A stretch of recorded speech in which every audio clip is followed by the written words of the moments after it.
Hey there, ladies and gentlemen. Jens Davidson here again. I figured this is probably a good one to put on YouTube. We got ourselves a little tractor repair. Again, I'm not at a point where I can do any video editing, so you're just going to have to live with the crappy video quality here. But this is a ballpark mid 1980s Simplicity 7119 garden tractor, 48-inch deck, 3 blades, and this came with the property. So you can't tell right now because it's up in the air on jack stands, but the rear tires they're absolutely wrecked. The sidewalls are dry rotted and trashed. And when the seller of this house gave me the rundown on this thing, he indicated that he couldn't get it started. He tried replacing the starter motor and still was not having any luck with it. So basically this is where he left it at the end of the day. Well, not this, so I just pulled the engine out this evening. But anyhow, I got this thing running yesterday, and ultimately what the issue was, it wasn't the starter, it was the cables going to the from the battery. So when you're jumping off of battery cables that are completely wrecked, they're corroded to all get out, you can't get enough current to flow through to crank the starter. So you can replace the starter, sure, but that's not actually solving the real problem. The real problem is the cables were completely corroded for the battery. So sorted that issue out just by simply replacing the battery cables, which took all of 3 minutes, and the thing cranked over beautifully, and with some starter fluid I got it to fire up, and then I threw gasoline at it in the tank, and the thing was running just fine. Maybe a little bit of carburetor issue because it's been sitting for Lord knows how long, but yeah, nothing that a little can of seafoam won't fix. But anyhow, dumb thing on my part was there was a wire on the ignition switch. So when I had this thing running, figured I'm done, I can shut it off, I'm satisfied that it runs fine. I throttled up and down and I put it in hydrostatic. I ran it forward and reverse and everything was working fine, so I figured, okay, shut it off. Turned the key off and it's still running. Took the key out of the ignition, still running.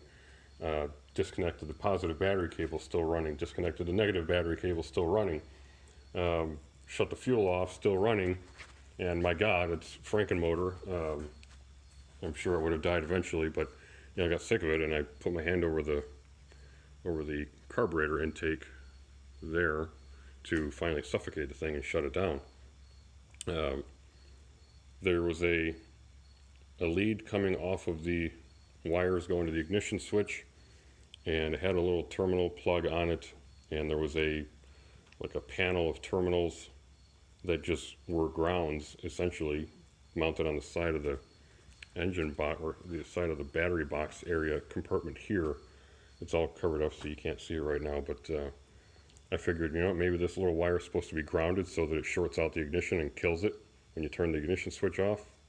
Well, I plugged it on there, cranked it, and wouldn't fire. Disconnected that wire again so it was in the original condition, cranked it, wouldn't fire. Took one of the spark plug wires off and shorted it with a screwdriver against the block, and I don't have a spark, so I don't know what the heck's going on. I don't know if I screwed up the coil or screwed up the ignition switch, but I got a new ignition switch coming anyhow. But I went to try and investigate the coil situation or whatever. I don't know how this thing runs, so I went to start taking it apart to figure out how it generates a spark, and I could see, you know, just upon a quick inspection that there was an astronomical amount of grime up in here. I couldn't get this cover off without taking the engine out, so I resorted to convincing myself that, well, today on a Monday evening I'm going to pull the engine out of a tractor. So it's actually not that hard of a job. It's literally 4 bolts on the bottom of the chassis that mount the engine down there, and these 2 bolts here that mount the engine output shaft to the drive shaft that runs to the hydrostatic. And then, yeah, that's pretty much it. You pull the thing out. But yeah, just look at the ridiculous amount of crap in here. I mean, this was all in this area where the fan is to try and keep this thing cool. So you can see we're probably running it a little warm. It's absolutely ridiculous. This thing's super gross. So yeah, that's, look at that. I actually just now saw that. That's going to be what's generating my spark. Yeah, so, jeez, this stuff is incredible.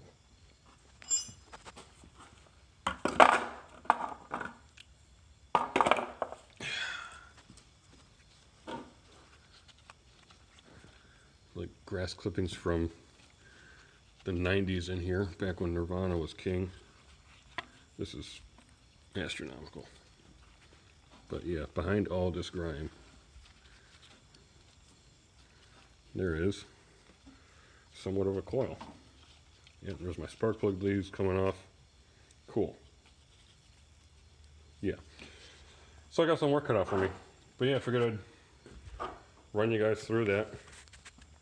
This engine has a front-mounted PTO, which stands for power takeoff. It's a staple of real big boy tractors. And apparently there's attachments for this thing, like a front snowblower that you can mount on it. It has this is a hydraulic lift lever. There's a hydraulically actuated lifting lowering system directly under the steering wheel area there. And that's what you use to lower and raise the mower deck. But also you can remove the mower deck and you can install like a plow, so you can use this thing as a grader to level off an area of land. And also I have no idea how this works, because it would have to be like something that bolts to the front PTO, goes down underneath and runs a drive shaft to the back. But there was a picture in the owner's manual for this tractor, which is freely available online, of a rear mounted tiller, like a 48-inch wide tiller or something. That'd be, good Lord, that'd be awesome. I could till a humongous area of land with this little tractor and plant a crap ton of wheat. That'd be so freaking cool. So yeah, I gotta see if I can actually find those things, because this is an old tractor and I don't know, what's available out there. So anyhow, figure we'll call it at that. I'll give you guys another walkthrough on this thing when I get it sorted out and figure out what I screwed up and why the thing wasn't sparking. So until then, stay tuned. Thank you very much for watching, and we'll catch you next time.